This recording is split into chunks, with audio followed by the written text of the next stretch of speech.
میں مفتی صاحب کا پہلے تو بہت شکر گزار ہوں کہ ان کے پروگرام کی وجہ سے ہم لوگوں کے بہت سارے مسائل حل ہو جاتے ہیں. اللہ ان کا بہت جزائے خیرن کثیرہ عطا فرمائے.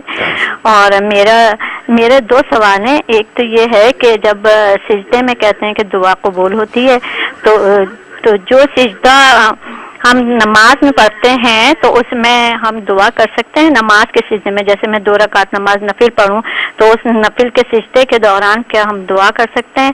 اور وہ میں نے سنا ہے کہ صرف مصنوعی دعائیں پڑھنی چاہیے, تو ہم صرف مصنوعی دعائیں پڑھیں اور جو قرآن شریف سے ملتی ہیں وہ دعائیں پڑھیں, یا ہم اپنی ذاتی دعائیں بھی کر سکتے ہیں جیسے کسی کی بیماری کی یا تکلیف کی؟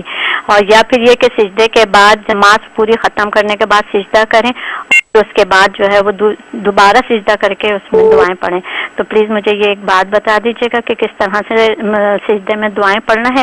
اور ایک مسئلہ یہ ہے کہ میری بیٹی ہے وہ سٹی سے باہر جاب کرتی ہے, جاب اس کی بہت اچھی ہے, لیکن اس کا کام کا لوڈ اور اکیلا پان اور اس وجہ سے وہ بہت ڈپریشن میں ہے اور وہ بہت روتی ہے اور بہت ڈپریشن میں ہو جاتی ہے, کسی سے کبھی بات کرنا بھی پسند نہیں کرتی. تو پلیز ذرا یہ 2 باتیں مجھے بتا دیں تو میں آپ کی بہت شکر گزار ہوں گی. جی سب سے پہلے آپ کی محبت کا شکریہ. اللہ تبارک و تعالیٰ آپ حضرات کی محبت اور پذیرائی قائم رکھیں ہمارے پروگرام کے لیے, اور اسی طرح ہمارے وظائف سے آپ کو فائدہ ہوتا رہے. جہاں تک پہلے سوال کا تعلق ہے تو نماز کے سجدے کے اندر وہ صحیح ہے کہ مصنون دعائیں آپ نے مانگنی ہیں, اور اس کے علاوہ آپ جو ہے اپنی دوسری دعائیں اگر اپنی زبان میں مانگیں گی, بھلے نفل نماز ہے تو وہ نماز آپ کی ٹوٹ جائے گی. فرض اور واجب نماز میں تو آپ صرف جو ہے وہ سبحان ربی الاعلیٰ ہی پڑھیں گی, باقی چیزیں نہیں. لیکن یہ ہے کہ نوافل میں آپ مصنون دعائیں جو ہے مانگ سکتی ہیں.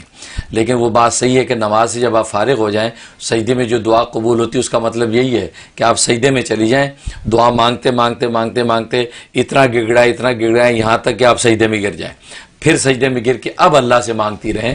وہ مطلب ہے اس کا کہ سجدے میں اللہ تبارک و تعالیٰ, کیونکہ انتہائی عاجزی اور گریہ زاری آپ شو کر رہے ہیں, جیسے بچہ ماں کے پاس روتا روتا یہاں تک کہ بالکل گود میں گر جاتا ہے, اب ماں اس کو آغوش میں لیتی. یہ وہی مثال ہے اصل میں کہ مانگتے مانگتے آپ ایک دم اتنا گر جائیں کہ سجدے میں گر کے اب مانگتے رہیں, تو اللہ تبارک و تعالیٰ اس دعا پر توجہ کرتے ہیں اور اس کو قبول کرتے ہیں. تو اسی طریقے سے آپ مانگیں تو انشاءاللہ قبول ہوں گی.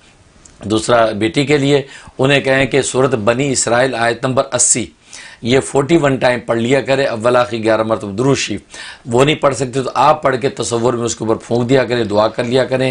یہ 71 ڈیز کی نیت سے آپ شروع کر لیں, انشاءاللہ اس کے ڈپریشن بھی ختم ہوگا اور جاب بھی اس کے لیے آسان ہو جائے گی.